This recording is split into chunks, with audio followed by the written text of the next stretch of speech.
Hi, this is Roger, thanks for dropping by. The Sunday chat today ends up different, very different. Not been done before, probably not been done by anybody else. And it means you're going to have to do some work. Well, I do enough, it's your turn. So that's at the end, not at the beginning. It's a new idea, it will generate videos and the videos will be tuned to yourselves. It's called Getting What You Want, but you'll have to do some work. Right, so what's going on out here? I've given up with the lights now. The official day length is 12 hours, which means there's 11 hours of useful light. That's natural, yeah? Where these orchids come from, generally speaking, that is the shortest days they ever get. So they've come back into something they're capable of experiencing in the wild. And my energy bill is in the back of my mind. So we're trying not to use energy unless we absolutely have to. Now we're in a mild spell at the moment, so overnight the heater's not getting used as often as it might do in colder weather. That's a bonus. And I've decided not to put the heater on during the days to bring up, why do girls make so much more noise than boys? And what is screaming? What is that for? What purpose does it serve? Why do girls stand on the edge of the road and scream when they run across the road? Why do girls do that? Answers on a postcard, and I'm messing about, but yeah, they're not, the noisy kids are not from round here actually, they're visitors. So, you know, they brought their noise from somebody else and given somebody else a rest and brought it round here. They're not too bad, they're only playing, you know, so no big deal. Yes, so we've given up with the lights now. Well, that's a wrong expression. I've stopped using the lights because I don't believe they're necessary anymore. They would be possibly doing some good, but difficult to tell. Hopefully they have done some good, but again, that's difficult to tell. So lights are off now. That gives us a bonus because now that the lights aren't being used, I can rearrange plants to the growing season for light purposes, which is not where they are now. Some lower light plants are in a position that they shouldn't be in for the growing season, and that was to take advantage of the artificial lighting. So we can move things around now. That means moving the shelves around. I did explain that the workbench behind me, where I do some of my repotting and things and watering, is going to go over in the far corner, in the dark corner. Now, okay, it's from my point of view, I'll be staring at the wall instead of looking out at my bit of garden. So there's a downside to it, but I'm not spending all day here at the workbench, you know. So I think the plants are more important. That's the workbench is to keep the plants going. So well, let's put the plants in better places then. So we will be clearing this lot off. The hydrofogger and the header tank that goes with it, that can be put away for now. Now come midsummer we might need to get it back out again because the humidity might drop too much out here, but at the moment it doesn't, it stays quite reasonable. And today we're up to 21 degrees out here. It's balmy. We get the deck chair out and the martinis with the umbrella in, you know, all that sort of stuff. No, it is 2 or 3 degrees warmer out here today than it has been of late. So again, that increase in day temperature along with the day length, we should start seeing some growth in areas where we haven't got any at the moment. That's the theory. So we will be rearranging the grow room quite dramatically. Shelves are moving, workbench is moving. There'll be an awful lot more shelving over this side. I want to utilise the whole of this side because it is the brighter side. This side and that side are the bright sides. This is not. Yeah? So we can utilise some of that over there for the lower light orchids, and then we can get the higher light orchids on the top shelves over here, and over here even the second shelves and third shelves down are quite bright because the light comes in. It's not all coming from above. So we'll be rearranging stuff. That'll be quite a big job, but it's one of those jobs that can't be done with a bad back and can be done a bit at a time. Doesn't have to all be done at once. So, you know, first job would be to get the workbench out of the way and get that over there. To move that over there, the two shelves in that corner have got to come out. Well, they'll just come over here, even if it's not their final place. You see what I mean? I can do it a bit at a time. Yeah, so that's that. I need to get some work done outside. I need to get some bonsai work done. I'm hoping my back is good enough to do some of that this week. I also want to film a bit in the garden as well. I've got a flower out that I've been looking forward to for a very, very long time because I haven't ever been able to grow them before. And they are growing okay here. So hopefully they will self-seed and multiply. But we'll get that on a video. Talking of which, the other channel has reached 1,300 subscribers. That's not a huge number, but it's an increase. You know, it means the channel's doing okay. And when I post videos over there, they get a reasonable amount of views for the size of the channel, so that's okay. As far as this channel is concerned, the changes have been well worth the effort on the grounds that the channel is starting to go from there to there. So the rate of increase is getting bigger. It's doing pretty good. I'm well pleased. And there's a bonus because of the increase in subscribers that are coming in. These are new people. Well, hopefully newer ideas. Tell your friends, get some more new people in, and hopefully as far as the new people are concerned, you like what you see and you come back. Yeah? Otherwise you wouldn't be here, would you? Do. But yes, I mean, I don't forget my long-term supporters that have supported this channel. Some have been here since the beginning. That's as long as me. And some have joined part way through, some have come and gone away, come back again perhaps. So yes, it varies, but I have a variety of viewers, all of which are appreciated, and we try and cater for everybody, but you can't cater for everybody in every video. So no matter how much you like the channel, there will be videos you like more than others. So the answer to that is variety, yeah? Not all the same, variety. That's where we come into what's coming up at the end. So, and that is going to replace the spotlight that we've often done on the end of the Sunday chat. So we're coming into, we've just done 2 watering videos.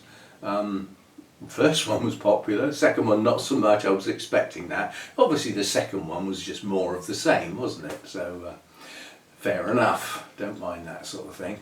But yes, we're coming into the increase in temperatures hopefully being maintained. The increase in day length means growth rates start to increase where there is already growth, and new growth hopefully starts.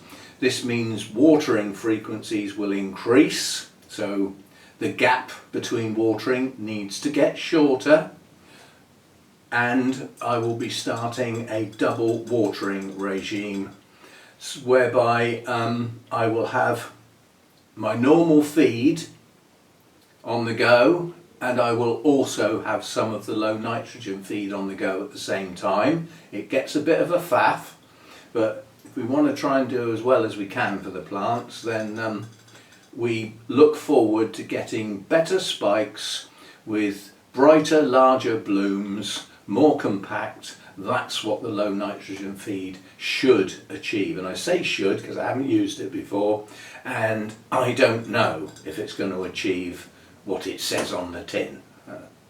They say. Well, if you haven't tried it, you don't know, do you? So, give it a try and see how it does. But the idea is to use that for things that are starting to think about blooming. So newly emerging spikes or buds, and change their feed for that and see if it does better.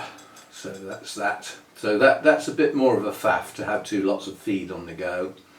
There is another solution which I might be able to achieve, and that's to have all of the plants that use one type of feed in one place and all of the rest in other places. And then I can use one lot of feed and get that lot of plants done, put that out the way, get the next lot of feed in and do the rest. If you think of the watering videos I've just done, I was just going along shelves picking up plants. Well, if all of the plants on that shelf needed a certain type of feed, then I'd be watering in a similar manner. Only the feed would change part way through the watering session when I moved on to shelves that need the other feed. So that's what we do. I've had a couple of people said, could I go over what I use to feed, how often, how strong and stuff like that. This is tedious on YouTube, doing that. Everybody has a go at it. Everybody does it differently. Everybody has different things that they use, different figures that they use. Totally different environments. If I was living in Florida, I'd be feeding and watering almost every day. Well, I'm not, so I don't. You know, there's all sorts of things come into it. You're in a much warmer climate, like Danny, for instance. You're going to be watering a lot more often. You're probably going to get better growth on some of your orchids, not all, but some. Therefore, you would feed more often. Yeah, it all has to be adjusted to an exact environment that isn't necessarily repeatable. That's the problem. I don't like doing that to any great extent because people seem to think that what works here will work for them in their spare bedroom or in their flat or outside in their garden because they've got a much warmer climate where the orchids can be outside. It's not going to work. What works here works here. And it's taken 2 years to get my head round how things work here because it was quite dramatically different from where I used to grow in the old house. Quite different. And I'm still coming up with slight differences. But we're on top of it now. You know, we're not dramatically losing plants at such a rate. We are still losing some now and again. But it's not so bad. Right, so that's that. Obviously I'm not at the show in London. I gave up on the idea that with a bad back, sitting still for a long time doesn't do it any good. Standing still for a long time doesn't do it any good, so I'm going to move in a minute. Walking about helps. We can't walk about if you're sat down on a coach, can you? So I gave it a miss on the grounds that it would have worked out relatively costly. I don't need any more orchids. It would have made a nice video, especially as the Mathers Foundation display has appeared in several places from other people's pictures and was pretty stunning. So was Burnham's and other people's, but the Mathers display, I picked that one out because of the type of plants that are on there. Lots of stuff like this. You imagine a whole display made up of these type of orchids in all their shades and all their glory. And that's what appeals to me. So, but I will be visiting their nursery in a couple of weeks' time. And I'll be filming there, so you get to see it anyway, without me having to go into London. So that's coming soon. That is, I think it's a Saturday, and I think it's the 6th of April. I think that was the date anyway. So if the 6th of April is a Saturday, that's when we're going. Hannah's coming as well. I should be picking her up on the Friday after she finishes work, so that we can set off from here, pick up Lynn on the way. We're all meeting up at a nice country pub and having a pub lunch, which we will have pre-ordered, providing the person organising it gets the menus round. Hint, hint, if you're watching. We can't order the food if we don't know what it is. So that's still got to be done. And then we'll be off from there to the nursery. It's only a 2-hour visit, which comprises of an introduction.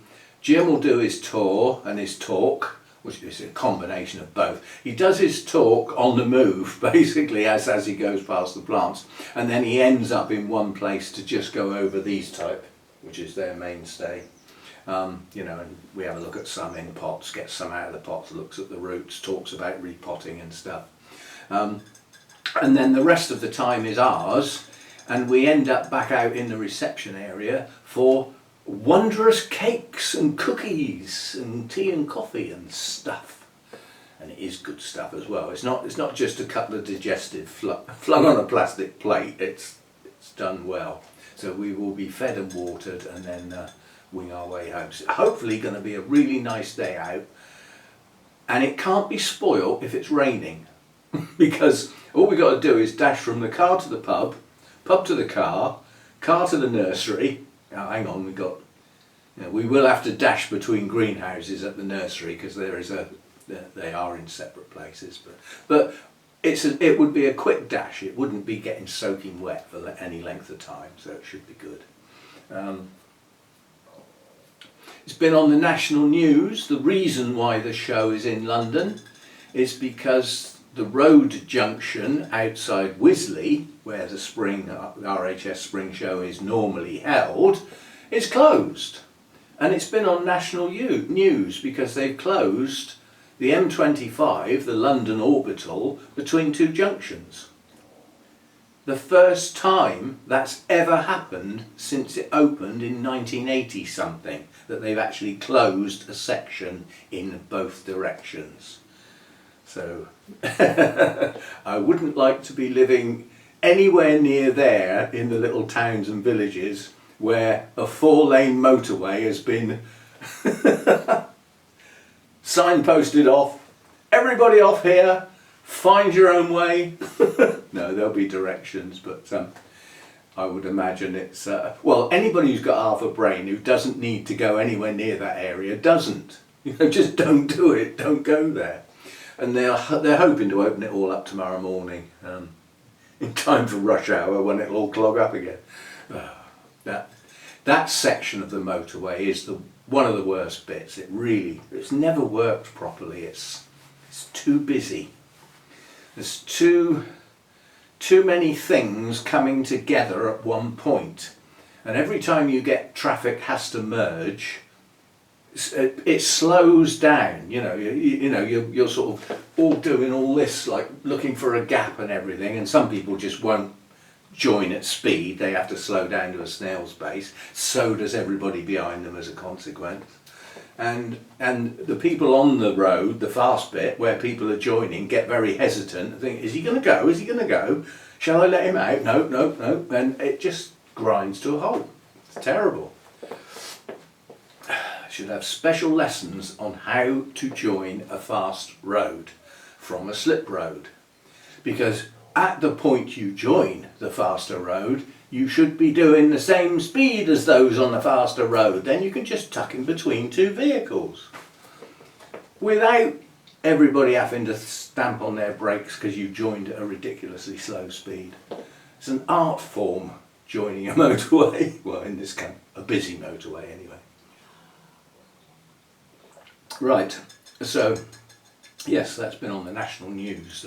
M25 orbital, London orbital, with a closed section, all 8 lanes. It's actually more than 8 lanes in places, because you've got the 4-lane motorway and you've got the 2-lane exit slip. And that's half the problem, is the people that want to get off the motorway are over there instead of over there where they should be. So they've got to cross lanes. They make people brake. Lack of forethought. I'm terrible. I'm the opposite. I'm in the lane that I want about 10 miles up the road because I know it's coming. That way I haven't got to change lanes at the last minute. Anyway, all good fun. London orbital traffic can be horrendous. Well, and other parts too. So anyway, we're not there, so we haven't got to worry about it. Yes, so there's only one without the RHS Spring Show. That one's now gone. The only other big show would have been Malvern, which is now the NEC Birmingham, and I don't think as a society we're going to go. I would still like to go, but it will take some planning, and it will be quite a bit more expensive than Malvern would have been. But if it's the only big show I'm going to go to, so be it. But that's in June, so we don't have to worry about that yet. So that's that. Right, I'm going to move on to the last section now. So to do this, I'm going to have to shut down and come back on again. So I'll say bye-bye for now. And I know you're all hanging on, what's he going to do? What's he going to do? Well, stick around and find out. I'll be back. Okay, what's he up to then? Well, what he's up to is putting some workload over to you, which you can choose not to join in. There's always the choices, but hopefully it will be for your benefit. I've got the laptop in here and I've loaded up my notes, my spreadsheet.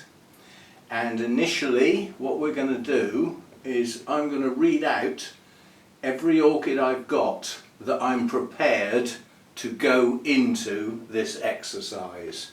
I will be missing some out because they are either in a very poor state, are in a bad way or whatever, and don't warrant the exercise. What's the exercise then? What we're going to do, what you're going to do, is select some orchids to go together to have a spotlight video containing 5 orchids that you've chosen.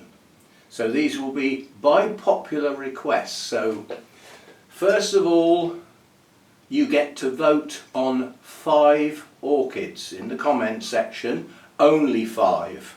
Yeah? If you put in 6 or 7, then I'll probably disregard your comment. If you put less than 5 in, I don't mind, but no more than 5. So that's one job you need to do. Listen to this, you can pause it, you can rewind, go through it again, because it's going to go through pretty quick. And then the other selection you need to make is a category, which is like a section of orchid type, which we will do a generalization on for that type of orchid, not a specific one, just generally, like we'll talk about Phalaenopsis orchids, for instance, as a topic. So that's a category. So you need to choose up to 5 orchids and a category. So you should have 6 items on your list or less, not more. Please. It's going to be hard enough for me to do the working out the top orchids and everything like that. Right, so there's 135 in here. I'm not going through all of them. Some will be deliberately left out as we go past them, and I know which ones it is. So now you have to bear in mind we've just done 2 watering videos where we looked at an awful lot of my orchids. The shadier, cooler set weren't shown, the Cymbidiums weren't shown. So some orchids weren't shown and some didn't get watered in that run. So you may have seen them recently, but the amount of chat that went with those orchids during the watering was very limited. My idea is that for your 5 orchids that come top of the list, the most popular 5, and this is not for one video, this is for a sequence of videos that will run on for a while, where we pick the top 5, then the next top 5 down, and the videos should last 20-25 minutes, 4 or 5 minutes per orchid, so they should get a good going over during that time. Right, So let's go and have a look. Right, so category 1, Brassia types. And in there we've got Brassia vericosa, which is a species. We've got Brassia Santa Barbara, hybrid. And we have Wilhelmara Shelob Marie. It's the one that's got the wrong label on it. It's got Brassia in it. It's not a true Brassia. Right, then the next category is the Cattleya Alliance. And in here, we missed that one out, we've got Cattleya, you don't have to spell these right, I'll know what you mean. Siang Yu, Red Pearl, Red Dragonfly, Garechia, Black Comet, Ivanagara Apple Blossom, Laelia Anceps, Rhine-Cattleyanthi, Varut, Star Track, that's the one up in the bathroom in the glass bowl. Sophronitis cernua, and then we've got a Prosthetia crossed with an Epicattleya, and we've had Prosthetia radiata, Anachelium pachycephalum, Epidendrum Comet Valley. That's the Cattleya Alliance. Next category, Coelogenes. In here we've got Coelogene cristata, Coelogene lawrenceana, Coelogene moriana, Coelogene moriana variety magnifica, effectively the same plant, just one's a better bloomer, bigger, brighter, everything. Coelogene nitida super, Coelogene speciosa Burnham, and Coelogene Usitana crossed with salmony colour. Next category, Cymbidiums. We've got Cymbidium copper, a Cymbidium hybrid that's cream, they're out in bloom at the moment. A Cymbidium dark pink, that's the one that may have the virus from Hannah. Cymbidium yellow hybrid, Cymbidium bronze hybrid, Cymbidium Jamie red, Cymbidium showgirl, the miniature, that's out in bloom, and Cymbidium tiger tail, also out in bloom. So that's that category. Next category is Dendrobiums, and I'll split these into their sections, otherwise there'll just be too many. So I've got what I call winter resting types, and there's a lot of rescues in here that I'm not going to include. So we've got Dendrobium aphyllum, Dendrobium lindleyi, Dendrobium signatum. That's all in that section, that's all I'm going to include. All the rest are rescues and not in a good state to talk about. Then we've got the nobile types, there's 3 in here. There's a hybrid that had an incorrect label, there's a bunch of kikis off of that plant, there's Prima Donna, and then there's Sweet Pinky Momoko, that's the nobile type Dendrobiums. There are 2 antelope types, next category, Jarrac spider crossed with Dendrobium discolor, and then the next one is Dendrobium discolor variety Broomfieldii. Next category, black hair types. There's only 2 in here. There's an my mouth won't work, or my brain won't, or both. Hybrid, no ID. That was what I was trying to get out, and also Dendrobium infundibulum in that one. Then Latoria types, another category. We've got Aussie Sweetness crossed with Tapiniense, so that's a hybrid crossed with the species. Convolutum, it's not in a good state. Roy Tokunaga, Dendrobium spectabile. There is only one Phalaenopsis type, which is the banana chocolate. It's hardly worth putting that separate, isn't it? You could put that in with others. And then the others, the last section of Dendrobiums, we've got Hercoglossum, Hibiki, Cunico, Tetragonum, and Victoria Regina. So those are the Dendrobiums. Next category, Masdevallias. Barbarossa, to say that. Coriacea, I think that is. Coriacae. An awkward one. And then we've got falcata, ignea, Inca Prince, Niseniae. God, there's some weird ones in here. These are ones that have come from Lynn. That's spelled Neissenniae. Sure you got enough vowels in there, Butch. Then we've got Prince Charming, and then the Restrepias, which are in the same category. We've got Antennifera, Frontino Giant, Capria Hybrid, Ephipium, Haulisae, Falkenbergii, and Sanguineae. So that's that. Then next category, Miltonias. We have got Flavescens, Morelliana, although it's a hybrid, Regnellii, Spectabilis, which is also a hybrid, Summer Glory, Sunset. We've got one Miltoniopsis which can go in the same category as the Miltonias. It's not in a very good state anyway. That's Miltoniopsis. Venus. Don't forget, you're not necessarily choosing these as best plants to look at. You're choosing them because you might want to know some more about them, or you have an interest in them, something like that. That's really the idea. Then we go on to the Oncidium Alliance, which is huge.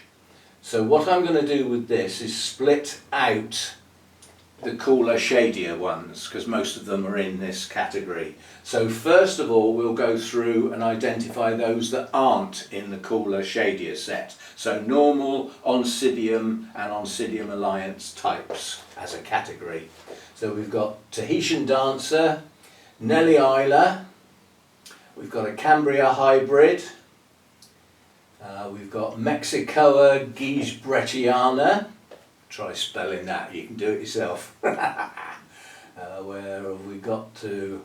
Oncidium Barocco, species, Chirophorum, Sherry Baby, and then we've got a couple of twinkles that I'm not sure which twinkles they are because the tags have been lost. Then we've got Catatanti, Cheyenne, however you say it, and Wildcat Bobcat. So those are the non-cooler, shadier types in that category. So in the Oncidium Alliance cooler, shadier types, as a separate category, we've got Colmenara Maasai, either white or pink. They're incredibly similar. Tiger Tail, a hybrid that looks quite like Tiger Tail but isn't. Then we've got Anna Claire, we've got Tippling, which is one I held up just now, Calico Gem, and that's it in that set. Right, I'm going to do Derek's Orchids as a separate set. For those of you who don't know, Derek was the chairman of the Bournemouth Orchid Society for about 40 years, and he died a while ago and left his orchids to members of the society.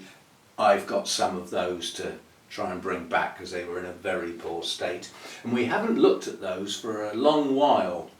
There's some rare crosses in there, so I'll go through them. They're not all in a good state. They're all small plants growing on. So they're like bigger than seedlings, but not up to flowering size yet. They are Oncidium types. So we've got Odontioda Cooksoniae, Odontoglossum cristatellum, yeah, it's all right. I don't read these out very often, you can tell, can't you? And then we've got Odontodia lutix crossed with Oncidium McBean's aster, very rare cross I suspect. And then we've got Odontoglossum Emeris Jones, and there's no record of that anywhere. That's what's written on the tag, that's all I can go by. But Google doesn't recognise that name. So it might be made up. It might be one that somebody was going to register and never got round to it. But not knowing, not finding any reference to it, I can't find out what made up the cross. But it's old, I know that. And then we've got an Odontoglossum hybrid, which has actually flowered once, and it had a yellow centre with some red patches, but no name. We've got Odontoglossum praestans, which is now Oncidium praestantio, I can't say that. We'll stick with the first name, it's easier. And then we've got Oncidium laeve, which is spelled Laeve.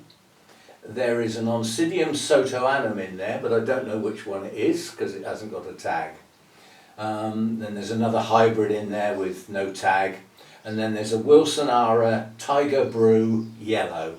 So that's Derek's plants. And there are some in there without tags. So, but if we're going to look at that as a category, we'll look at all of them basically one day. But in the meantime, you can choose out of those. Right, next category, Paphiopedilums, and we've ppletonii, Appletonianum, about to bloom, Blackjack, Helvetia, Lianum, and then the one with the name that's several things included in it, and I don't think it's been registered, so I have to read the lot out. It's basically Philippinense, the Alba form, called Charming, as it was a special, crossed with a sibling in Charm. So it's got a long name. And then the last one in that category is Villosum, variety Ambuense. Don't worry if you're worried about spelling these. Somewhere near it, I'll know what you mean. And then as far as the Phalaenopsis are concerned, there are just many hybrids. Most have not got names. A couple of them have got names. They're Hannah's, really, they're not mine. So you can just decide to choose the category Phalaenopsis and not be specific about which plants. We'll just look at them, in general, have a chat about those. And then next category is the Bandaceous types.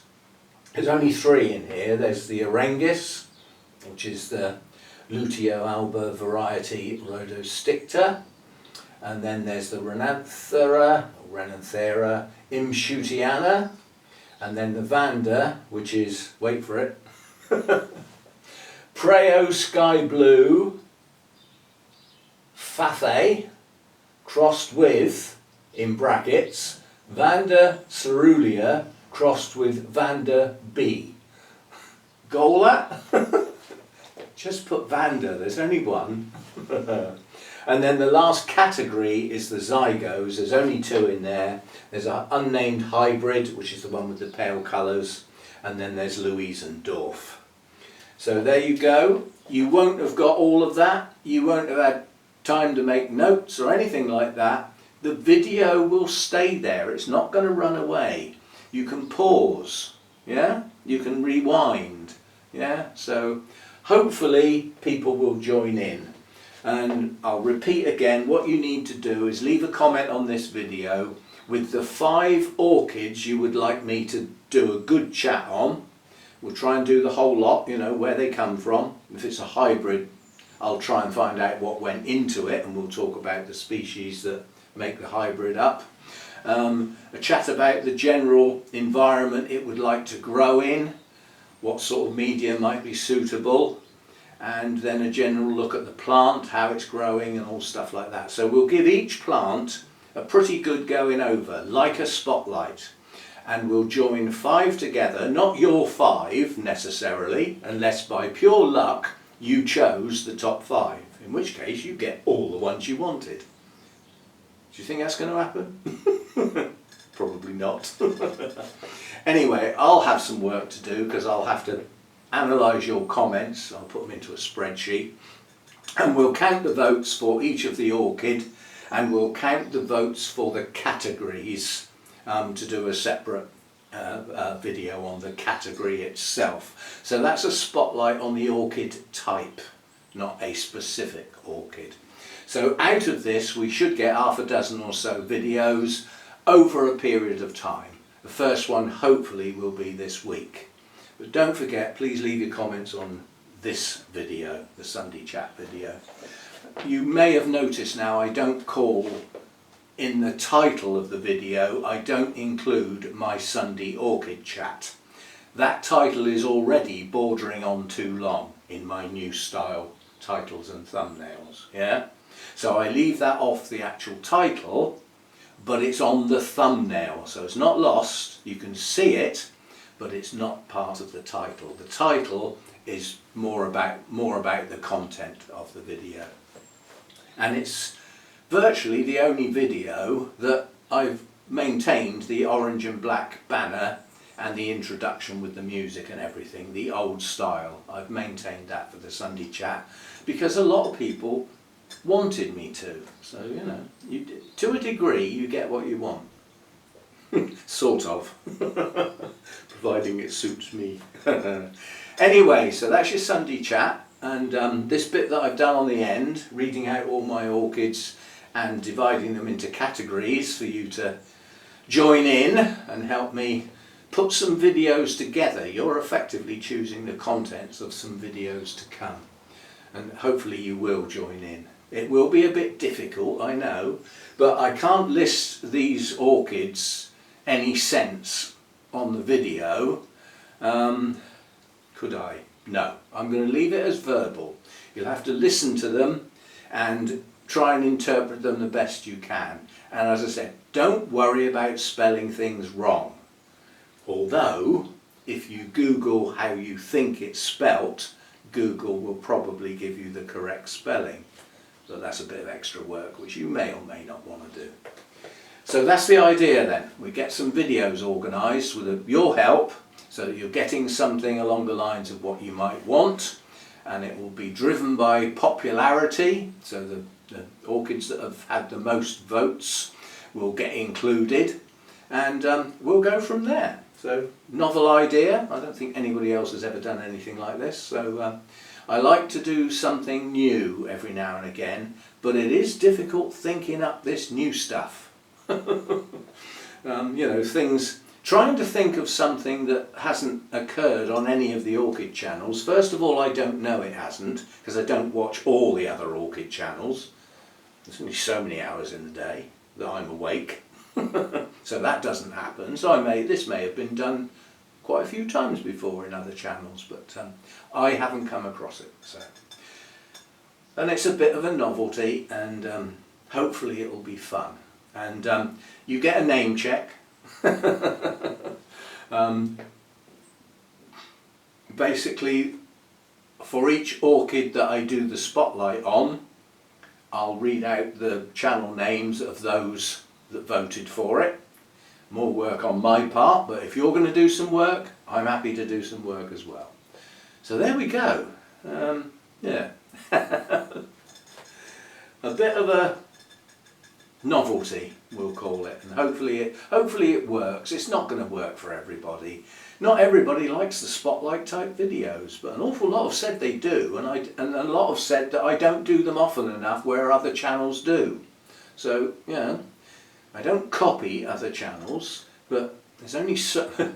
I remember a friend actually saying to me once, who was talking about YouTube channels in general, and he said, "Your orchid channel," he said, "how can you keep thinking up something else to say about orchids? Surely there's only so much you can say about orchids." And then I explained that next to grasses, it is the largest set of flowering plants on the planet. And I could see his mind going, "Oh, so those ones in Sainsbury's are not the only ones then?" No. But yes, it's a huge, and they've been around on the planet a lot longer than we originally thought, so they're older, therefore they've been evolving an awful lot longer than perhaps some other blooms have, some other flower types. Anyway, that'll do for today, and yeah, I'm going to pick that up again because there aren't too many people have got, well, there won't be many people who've got this particular orchid, but there won't be many people that have got these types of orchids at this level of breeding. Now the old-fashioned odontoglossums, which are renamed as oncidiums as we know, they're not this big. This breeding program that Mather's following on from McBean's via Jim, they've bred larger blooms, brighter colours, more uniform shape, yeah, and a little bit more tolerant of the environment that they grow in. Yeah, that's their goal, is to get effectively these plants bred in such a way that they become easy to look after. They're never going to be as easy as Phalaenopsis by definition, but in the Oncidium world they'd like them to be at the easier end, more tolerant of environmental variables, all that sort of thing, and bigger blooms with brighter colours. So that's their goal, and this is the sort of thing they produce as a consequence. I'll get the other one out as well. And this one hasn't got quite such big blooms, but again you get the general idea of what they're aiming at. Yeah, so yeah, and they are my favourite type of orchids, and until recently have been almost impossible to keep. I've lost many over the years because the other place was too hot, and they don't like heat. They are cool growers, but the breeding program should make them more tolerant of that as time goes on. It's a slow process.